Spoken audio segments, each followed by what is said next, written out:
Imagine a game show where the audience controls a stranger's life. They vote to either help or harm, with no accountability. Hidden behind masks of anonymity, this was the premise of Darren Brown's social experiment: remote control. At first, the decisions were harmless. But as the crowd grew more comfortable in their anonymity, the choices became darker, crueler, and inhumane, spiraling into chaos. By the end, the experiment revealed an unsettling truth about human behavior in anonymous spaces. Without consequences, we lose empathy. This isn't just a staged experiment, it's a reflection of our lives online. Social media, with its constant connectivity, is a double-edged sword. While it connects us like never before, it also creates a meaner, less empathetic society.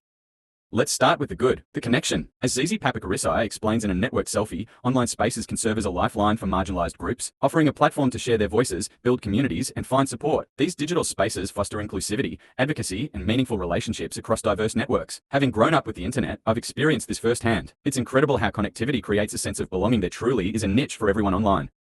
Second, there's mobilization. Social media has driven movements that spark real change, like #MeToo or #BlackLivesMatter. An article by University of Plymouth highlights how social media platforms can be a tool for promoting social justice by raising awareness, amplifying marginalized voices, and mobilizing communities for change. It highlights how platforms enable grassroots activism, facilitate global conversations, and challenge traditional power structures. By giving individuals the ability to share stories, organize movements, and hold authorities accountable, social media's accessibility makes it easy to foster inclusivity and drive societal progress. But these bright spots don't erase the darker realities of our online lives.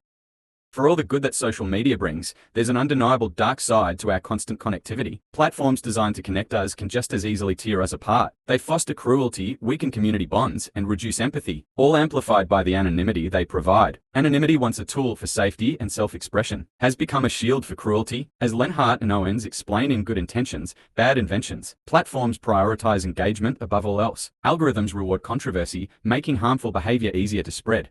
Think about it, anonymity removes accountability. People can say or do things online without facing immediate consequences. This disinhibition effect, the psychological phenomenon where people act more impulsively when they feel unaccountable, fuels toxic behavior. What's worse is that platforms don't just tolerate it, they profit from it. Conflict and outrage keep us scrolling, and every click adds to their bottom line. But it's not just about cruelty. Online spaces have also weakened our sense of genuine community. Sherry Turkle, in Growing Up Tethered, explains how online interactions often lack depth. Sure, we might have hundreds of friends or followers, but how many of those connections feel meaningful? A heart emoji or a quick comment isn't the same as a real conversation. As social media replaces face-to-face interactions, we lose the emotional richness that builds trust and connection. Social media also makes it easy to forget the humanity of the people we interact with. Research by Carlafe AI shows that people are far more likely to say things online that they'd never say face-to-face. Why? Because screens create distance. When we can't see someone's reactions, it's harder to empathize. This dehumanization has real consequences, making it easier to spread hate and cruelty.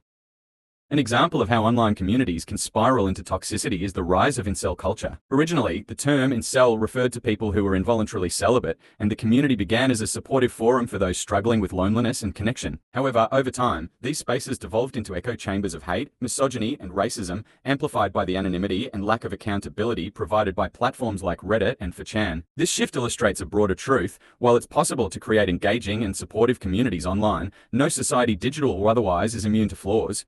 Even spaces born from good intentions can evolve into something harmful. Unchecked behaviors and echo chambers can corrupt even the most well-meaning spaces, showing the need for vigilance, empathy, and accountability to sustain healthy communities.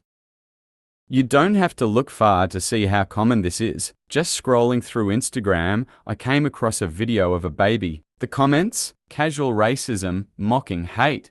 But it doesn't have to be this way. We can take steps to foster kindness in digital spaces.